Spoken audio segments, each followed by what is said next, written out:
As the institution of slavery became more entrenched, the attitudes towards slave literacy began to change. Economic reliance on slave labor grew, and with it, the fear of slave rebellion and the desire to maintain absolute control over the enslaved population. Literacy among slaves came to be seen as a potential threat to the established order. Early colonial laws did not specifically address the education of slaves. At this point in time, slaves were taught to read and write by missionaries, in other cases through informal means. As the fear of educated slaves increased, so did the legal measures to prevent black literacy. Throughout the 18th and 19th centuries, Southern states enacted laws specifically designed to prohibit the education of black slaves. These laws were severe and strictly enforced, reflecting the pervasive anxiety about the potential consequences of an educated slave population. In this eye-opening video, we're delving into another very dark chapter of history that has had lasting effects on black community as a whole: the prohibition of learning to read and write for black people in the United States during the slave era. We are going to be exploring the multifaceted causes behind this prohibition, examining economic, social, legal, and ideological factors. By understanding these motivations, we would have gained some insight into the mechanisms of control which, at this point in history, were employed by slaveholders in the broader society, and how these measures sought to perpetuate a system of racial subjugation. Be kind to hit the thumb button, share with friends and families to keep spreading our eye-opening black narrative, and subscribe to settle with us for more interesting and revealing videos like this one. Without further ado, let us delve in.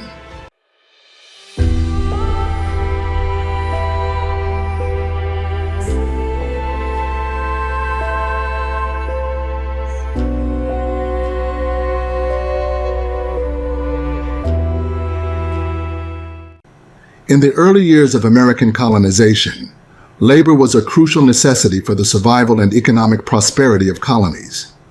Europeans had attempted to enslave Native Americans, but many succumbed to disease or either escaped. Africans were seen as a more viable labor source, immune to European diseases and unfamiliar with the terrain, making escape more difficult. For this very reason, they set out to keep black slaves down and under, for they had known that absolute illiteracy came with absolute servitude, and they were bent on ensuring this. As the number of African slaves increased, colonies enacted laws to regulate and control this population. These laws, known as slave codes, were designed to limit the freedom of slaves and ensure their subservience. For instance, in 1705, the Virginia slave codes were established, severely restricting the rights of slaves and formalizing their status as property. Throughout the 17th and 18th centuries, slavery became deeply entrenched in the Southern colonies' economic and social fabric. By the 19th century, the invention of the cotton gin had revolutionized the agricultural economy, leading to an increased demand for slave labor. Slavery expanded westward, following the agricultural frontier, and became a critical element of American economic growth. The economic motives behind the denial of literacy to black slaves were deeply intertwined with the foundations of the American economy, particularly in the South. This economic system depended on maintaining a large, submissive, and uneducated labor force. Slaveholders believed that an illiterate slave population was easier to control and less likely to challenge the status quo. The American South's economy relied heavily on cash crops such as tobacco, rice, and, most importantly, cotton. These crops required intensive labor, which was supplied almost entirely by enslaved Africans. The profitability of plantations was directly tied to the exploitation of this labor force, making the control of slaves a paramount concern for slave owners. The restriction on blacks reading and writing has a long history rooted in the institution of slavery and the desire of slave owners to maintain control over their enslaved population. You may have heard in one way or the other the quote which says, "If you want to hide something from a black man, then you must write it in a book." I'm sure you must now be seeing where this ridiculous adage came from, amongst many others. Education was, in those dark eras, a forbidden fruit for enslaved African Americans. The prohibition against educating black people, particularly during the period of American slavery, was a crucial element in maintaining the oppressive system. Anti-literacy laws in many slave states before and during the American Civil War affected slaves, freedmen, and in some cases all people of color. Some laws arose from concerns that literate slaves could forge the documents required to escape to a free state. According to William M. Banks, many slaves who learned to write did indeed achieve freedom by this method. The wanted posters for runaways would often mention whether the escapee could write. Anti-literacy laws also arose from fears of slave insurrection, particularly around the time of abolitionist David Walker's 1829 publication of Appeal to the Colored Citizens of the World, which openly advocated rebellion, and Nat Turner's Rebellion of 1831.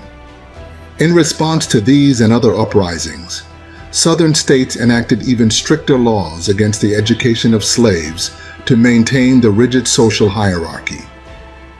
Between 1740 and 1834, Alabama, Georgia, Louisiana, Mississippi, North and South Carolina, and Virginia all passed anti-literacy laws. South Carolina passed the first law which prohibited teaching slaves to read and write, punishable by a fine of 100 pounds and 6 months in prison, via an amendment to its 1740 Negro Act. Some slave owners blamed abolitionists for the supposed need for anti-literacy laws. For example, South Carolina's James H. Hammond, an ardent pro-slavery ideologue, wrote, in a letter of his written in 1845, to the British abolitionist Thomas Clarkson, "I can tell you, it was the abolition agitation. If the slave is not allowed to read his Bible, the sin rests upon the abolitionists, for they stand prepared to furnish him with a key to it, which would make it not a book of hope and love and peace, but of despair, hatred, and blood, which would convert the reader not into a Christian, but a demon. Allow our slaves to read your writings, stimulating them to cut our throats. Can you believe us to be such unspeakable fools?" This letter of James Hammond in 1845 is an ironclad proof of what may have instigated the alterations of the words of the Holy Bible by white slaveholders. These were often plantation owners who fell into the category of aristocrats, royal families, political and religious leaders, presidents, senators. These are mostly lineages of all the American and European leaders that you ever heard of. These were those who had the power to do, and they did everything in their power at this point in history to ensure that their enslaved stayed enslaved. Such changes effected by people like these never goes away, unless pushed away, unless people eventually start to get wind of the secret plots and agendas of this bloody past, which had lingered long enough into this time and day for not being addressed, and start to change from them by not regarding them anymore. Generations have stayed that way, enslaved, because of things they know nothing about. So also the generations of these slavers who, in control for the longest time, might not be just enough to support these changes, as it would certainly deny them all their coveted gains, which over time turned into legitimate property. Numerous laws were enacted across the southern states to explicitly prohibit the education of black people. Allow me to give you a digest. Georgia, 1829, prohibited teaching blacks to read, punished by fine and imprisonment. Louisiana in North Carolina, 1830, passes law punishing anyone teaching blacks to read with fines, imprisonment, or floggings. Alabama and Virginia, 1832, prohibited whites from teaching blacks to read or write, punished by fines and floggings. Georgia, 1833, prohibited blacks from working in reading or writing jobs through what was called an employment law, and prohibited teaching blacks, punished by fines and whippings via an anti-literacy law. The Alabama Slave Code of 1833 included the following law: any person who shall attempt to teach any free person of color or slave to spell, read, or write shall, upon conviction thereof by indictment, be fined in a sum of not less than $250, nor more than $500. At this time, Harper's Weekly published an article that stated, The alphabet is an abolitionist. If you would keep a people enslaved, refuse to teach them to read.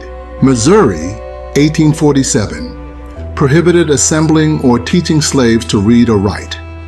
Here, the legislature of Missouri, on February 16, 1847, passed an act that prohibited Negroes and mulattoes from learning to read and write and assembling freely for worship services. The act also forbade the migration of free black people to the state. The penalty for anyone violating any of the law's provisions was a fine not to exceed $5,000, the equivalent of $180,000 today, a jail term not to exceed 6 months, or a combination of fine and jail sentence. Mississippi state law required a white person to serve up to a year in prison as penalty for teaching a slave to read. A 19th century Virginia law specified every assemblage of Negroes for the purpose of instruction in reading or writing, or in the nighttime for any purpose, shall be an unlawful assembly. Any justice may issue his warrant to any office or other person, requiring him to enter any place where such assemblage may be, and seize any Negro therein, and he, or any other justice, may order such Negro to be punished with stripes. In North Carolina, black people who disobeyed the law were sentenced to whipping while whites received a fine, jail time, or both.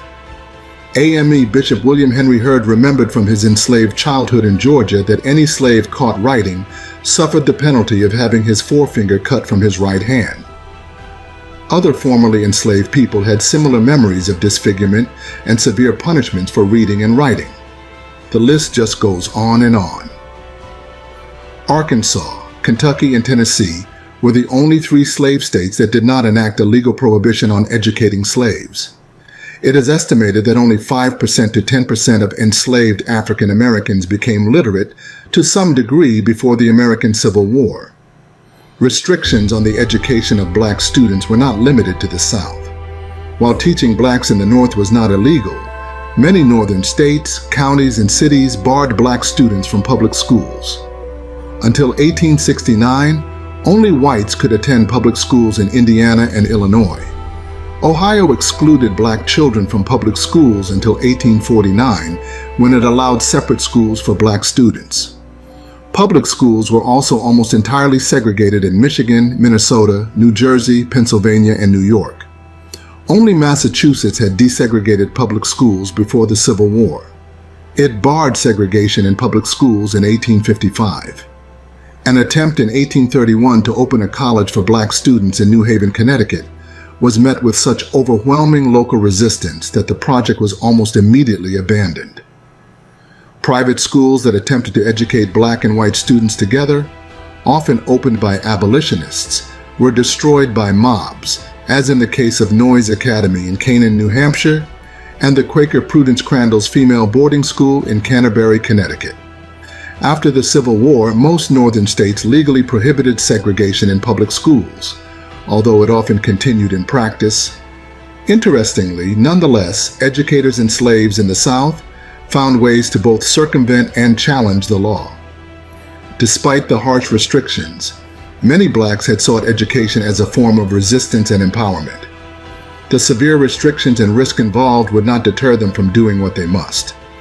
These acts of defiance took various forms, from covert teaching and learning to outright rebellion. One example of this resistance was the famous Floating Freedom School. This is the ever-memorable history of John Berry Meacham, the remarkable black brother who had moved his school out of St. Louis, Missouri, when that state passed an anti-literacy law in 1847 and re-established it with the curious name Floating Freedom School.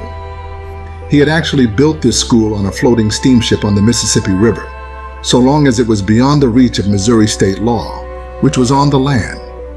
This black brother left land where he was banned and with his hard-earned money had painstakingly built a school on a river, with some boat which he had reconstructed to fit as a classroom.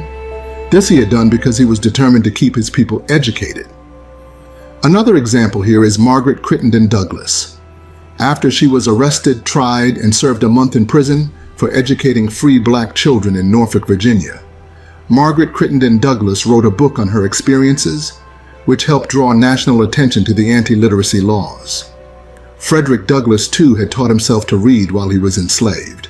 He was a famed abolitionist who was able to escape enslavement, dedicated his free life to championing emancipation, as well as giving enslaved people access to education. In the first of his eventual 3 autobiographies, The Narrative of the Life of Frederick Douglass, an American Slave, Douglass outlined not only how he became literate, but also the methods used by slave owners in order to keep slaves illiterate, thus keeping them submissive and obedient. The threat of physical and psychological trauma was used liberally against enslaved people in order to keep them from fighting back or running away. Douglass learned at a young age that it was dangerous for Black people, and especially enslaved people, to know how to read and write. After Hugh Auld, one of Douglass's slave masters, learned that his wife Sophie had been teaching Douglass how to read, he turned seriously enraged. What Sophie Auld was doing was illegal at that time. Douglass says that Hugh Auld would often tell his wife, "Teaching Douglass how to read would forever unfit him to be a slave. He would at once become unmanageable and of no value to his master." This sentiment echoed through Douglass's head as he continued pursuing literacy. In Baltimore around this time, it was said that the urban codes of slavery were less harsh than they were in rural Maryland. Douglass took advantage of this, using neighboring white children as his teachers by bartering pieces of bread in exchange for knowledge. These were the words of Douglass.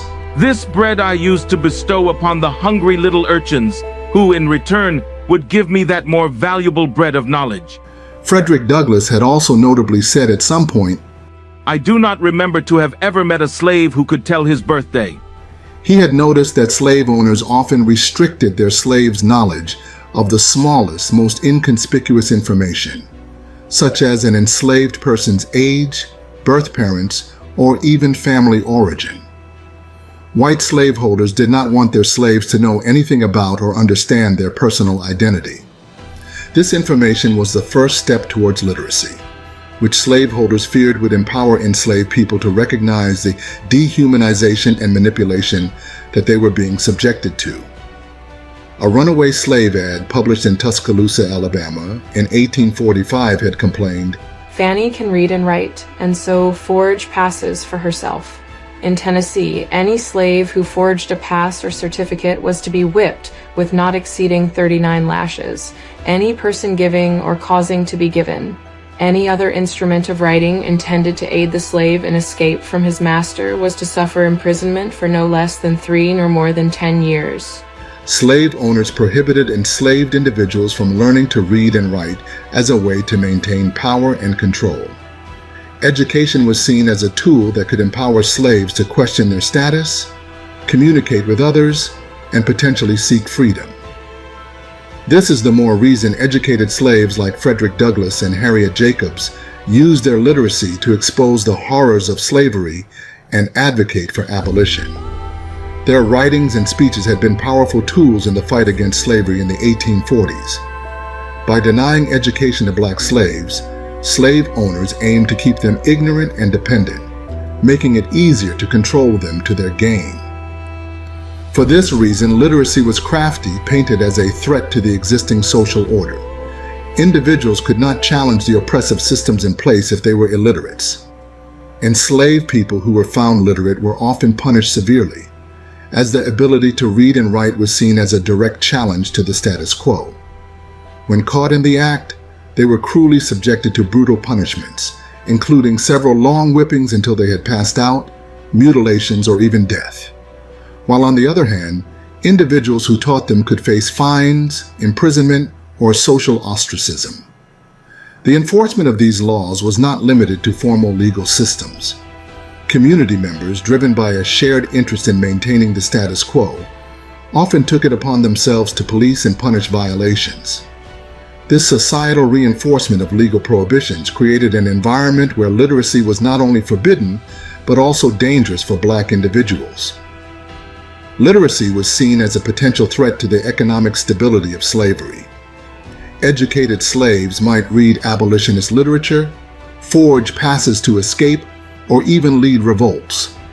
Keeping slaves illiterate was a means of maintaining economic dominance and preventing any form of insurrection that could disrupt the economic order of the system. The American system ensured these black slaves remained economically dependent and unable to pursue any form of independence. Literacy could provide slaves with the skills necessary for other forms of employment or self-sufficiency, which threatened the labor supply of the plantation economy. Thus, illiteracy was a tool which cemented the economic hierarchy that benefited slaveholders and in turn the American economy at large. Beyond economic motivations, the prohibition of literacy among blacks was a crucial element of social control. Slaveholders and the broader white society used education, or the lack thereof, to maintain social hierarchies. The situation in question on these suffering blacks could best be described with the axiom between the devil and the deep blue sea. For even education had become some twisted thing for the black communities until date. To be educated would be to be misinformed. To be uneducated would be to be uninformed. No way out. Cultural and ideological beliefs also played a significant role in justifying the prohibition of literacy among black people, more like raining intellectual death upon a race of people. During the 18th and 19th centuries, pseudo-scientific theories of race had emerged, asserting the inherent intellectual inferiority of black people.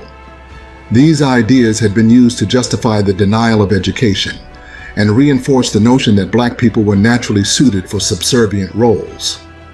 And what about religion? Religion played a complex role in the denial of literacy to black slaves.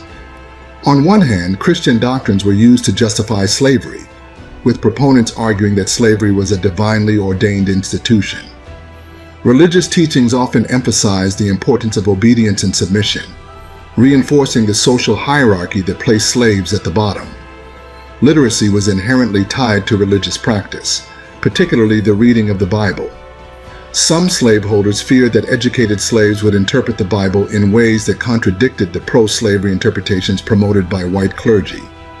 Literate slaves could find scriptural passages that emphasized themes of liberation and equality, which could undermine the religious justifications for slavery.